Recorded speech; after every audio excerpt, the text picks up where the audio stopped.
Prezados, sejam bem-vindos a mais um vídeo. Neste vídeo vou falar um pouquinho sobre os modos de baixo consumo. Este é um tópico que está relacionado a interrupções de maneira indireta.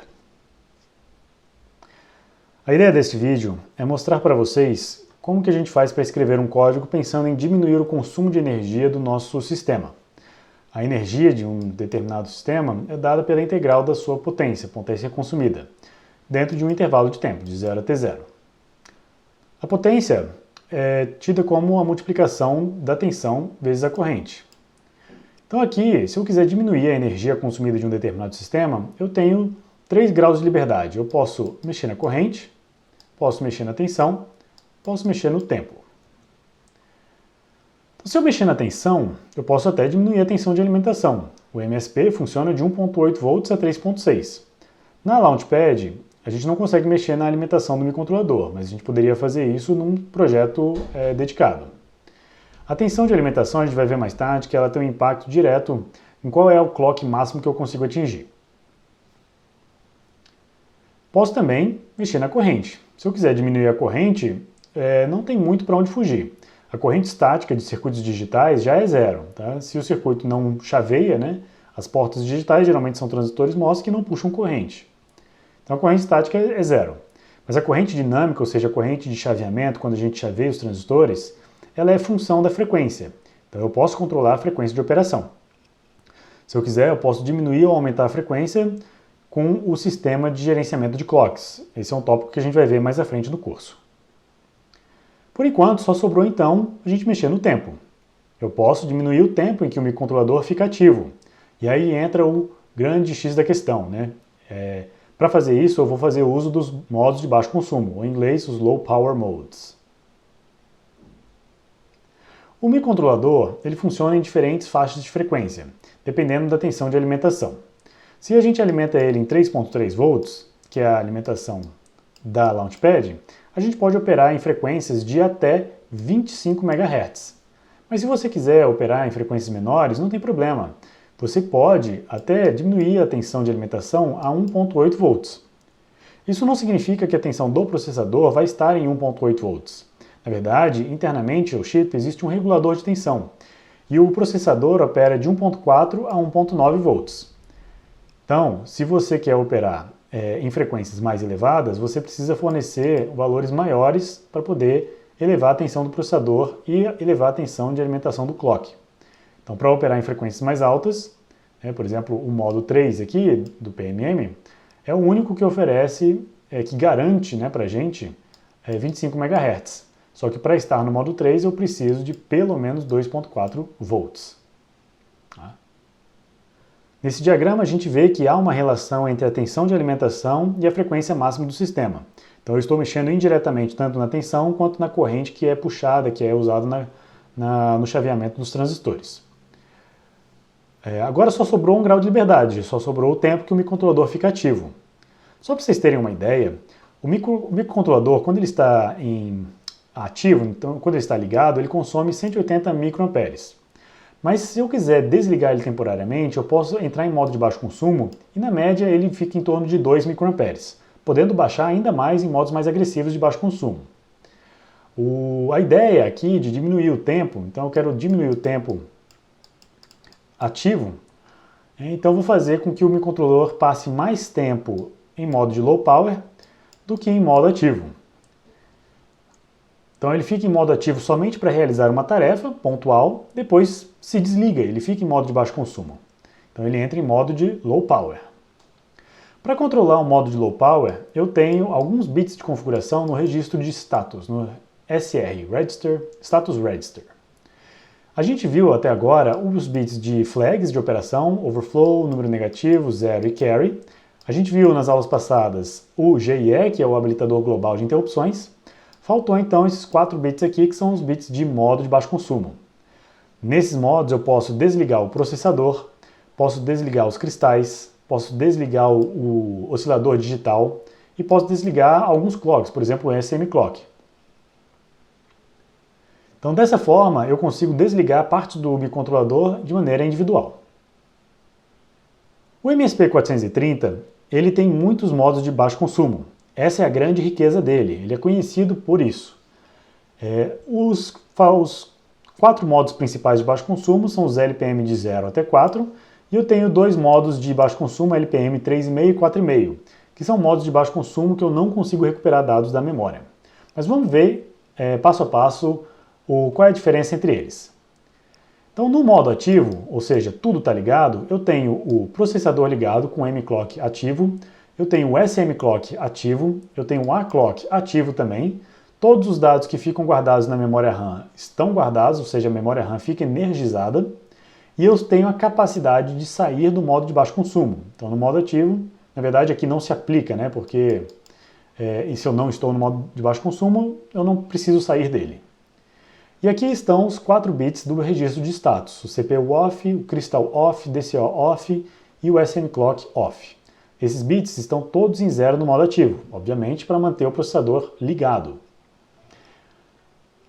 Por fim, eu tenho um registro aqui que desliga a alimentação do circuito, que é o circuito de controle de potência, Power Management Module. Se eu ativar esse bit, reg off, ele desliga a alimentação do sistema. Então, nesses casos aqui, é difícil voltar do modo de baixo consumo. Eu só consigo voltar através de um reset. No LPM 0, modo de baixo consumo 0, eu vou desligar apenas o clock do processador. O processador para de funcionar, mas todos os outros periféricos funcionam, já que a SMClock e a clock estão ligados. Os dados da memória RAM, eles ficam vivos, né? Eu consigo recuperar dados da memória e eu posso sair desse modo de baixo consumo sem problema. Nesse modo, a única modificação que eu faço no registro de status é ativar o bit de CPU off. O LPM1 ele é igual ao modo anterior, só que ele mantém ele desliga apenas o DCO.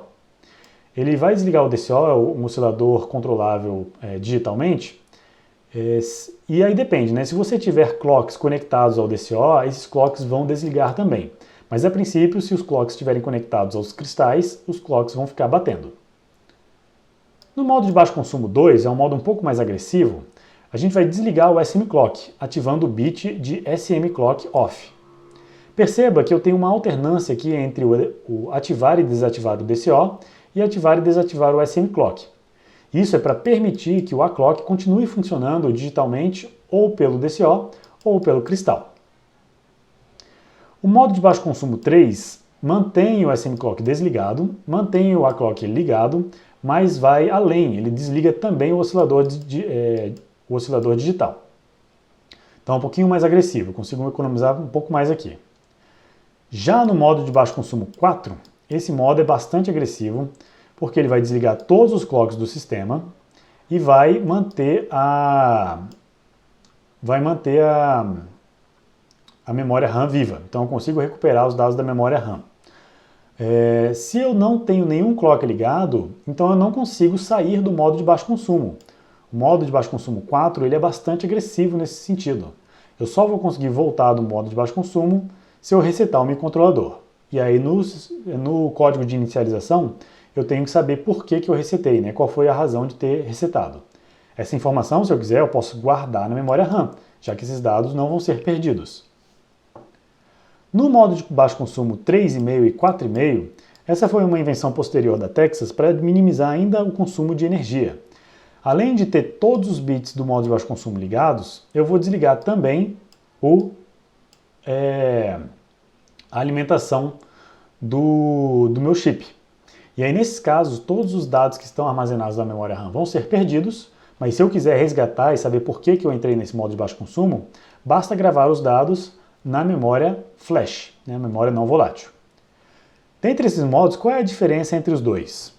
A diferença está no modo 3,5, que o modo 3,5 eu consigo recuperar, voltar ao modo ativo através de uma interrupção do clock de tempo real, do RTC. Já no modo 4,5 não, o modo 4,5 é o off completo, o sistema está completamente desligado. A única forma para voltar aqui ao modo ativo é por um reset, por um botão. O contador de tempo real, o RTC, ele tem um clock dele, você pode conectar ele num cristal e ele funciona num domínio de clock separado, por isso que ele não precisa de nenhum clock dos periféricos. Então essa é a diferença entre o 3,5 e o 4,5. Agora vamos lá, como é que eu faço para entrar nesses modos de baixo consumo? Para entrar no modo de baixo consumo de 0 até 4, basta eu chamar um helper, né? Uma funçãozinha que ajuda a gente a fazer isso. Na verdade, são funções igual aquela enable interrupt, que eu não consigo fazer essa modificação em C. O que eu tenho que fazer nesse helper aqui é modificar os bits do registro de status. Então, todas essas funções, elas modificam o SR. Elas modificam aqueles 4 bits do SR. Dependendo do modo que você escolhe, né, do 1 até o 4, do 0 até o 4, ele vai entrar mais agressivamente no modo de baixo consumo. Para entrar no modo de baixo consumo 3,5 e 4,5, a gente precisa não somente entrar no modo de baixo consumo 3 ou 4, mas também desligar o modo de alimentação, o PMM. A gente faz isso através do registro de configuração PM Control Off, tá? PMM Control 0, ativando o bit PMM Reg Off. Então essa linha de código aqui, depois que você ativa esse bit, você ainda tem alguns ciclos de clock para desligar o sistema. Então antes de desligar o sistema, a gente só tem tempo de chamar essa função e o sistema desliga. Eu sei agora entrar em modo de baixo consumo, mas como é que eu faço para sair do modo de baixo consumo? Se esses modos eles alteram o registro de status, e qual é a única forma que eu tenho para sair do modo de baixo consumo? Bom, você pode pensar que é uma interrupção, ela, quando entra na interrupção, a gente vai salvar o registro de status e depois zera o registro de status. Então, um dos efeitos de zerar o registro de status é não somente desabilitar, né, zerar o bit de G e E, fazendo com que a rotina de interrupção não seja interrompida, mas também uma outra utilidade de zerar o registro de status é zerar os bits de modo de baixo consumo, fazendo o processador voltar ao modo ativo. Então, durante a execução da interrupção, o processador está no modo ativo com todos os clocks ligados. Só que quando a interrupção ela termina, o registro de status é restaurado. Então, o valor dos bits de modo de baixo consumo também são restaurados e o processador volta a dormir. E agora, como é que eu faço para voltar então para a rotina principal? Ora, quando eu entro numa rotina de interrupção, o processador ele salva o valor do PC, o registro de PC, e salva também o registro de status. Dentro do registro de status estão salvos os bits de modo de baixo consumo, como CPU off, SM clock off, DCO off e XT off. Depois que eu entro na ISR, o processador ele zera o registro de status. Ele faz isso justamente para impedir que a ISR seja interrompida e para voltar para o modo ativo. Depois que a interrupção termina, o registro de status ele é restaurado. Então, o valor, né, dos bits de configuração do modo de baixo consumo, eles voltam, assim como o valor de PC também volta. Como é que eu faço então para modificar os bits de baixo consumo antes da interrupção acabar? Bom, para fazer isso eu preciso de alguma função que modifique diretamente na pilha os bits de modo de baixo consumo, os LPM bits. Eu posso fazer isso através de uma chamada de um helper chamado Low Power Mode Off on Exit. Então, só para exemplificar aqui, olha só essa interrupção. A interrupção do timer A0 do CCA 0. Então, na interrupção eu vou executar uma tarefa periódica que vai executar toda vez que o timer chegar no CCA 0 e em uma determinada condição de wake up, numa determinada condição para voltar para o modo ativo, eu vou chamar a rotina, o helper Low Power Mode Off on Exit. Ao fazer isso, essa função ela modifica diretamente na pilha os valores do modo de baixo consumo, os bits de low power. Isso é super interessante, porque quando a interrupção acabar, por isso que ele é off on exit, quando a interrupção sair, quando ela exitar, né, quando ela sair, os modos de baixo consumo vão estar alterados, e aí eu vou voltar para o modo ativo, voltando assim para o funcionamento normal da rotina principal. E é isso. Para concluir, gente, gostaria de relembrar o que a gente viu nesse vídeo. 1. Sempre use os modos de baixo consumo sempre que possível. 2. Faça a escolha do modo de acordo com os clocks que for usar. Então você viu que alguns clocks, alguns modos de baixo consumo desligam o SM clock, outros desligam a clock e outros modos desligam os dois. Então você tem que fazer a escolha do modo de baixo consumo de acordo com os periféricos que você tem ativo no sistema. Se você desligar o clock, o periférico vai deixar de funcionar, ele não vai funcionar mais. 3. Entre em modo de baixo consumo, Low Power, chamando o Low Power Mode com o número do modo de baixo consumo que você quer entrar. E 4. Para sair do modo de baixo consumo, use Low Power Mode Off on Exit dentro da rotina de tratamento de interrupção. É isso, gente. Espero que vocês tenham aprendido um pouco mais sobre modos de baixo consumo e como a gente usa esse recurso dentro de interrupções. Vejo vocês na nossa aula síncrona. Até lá!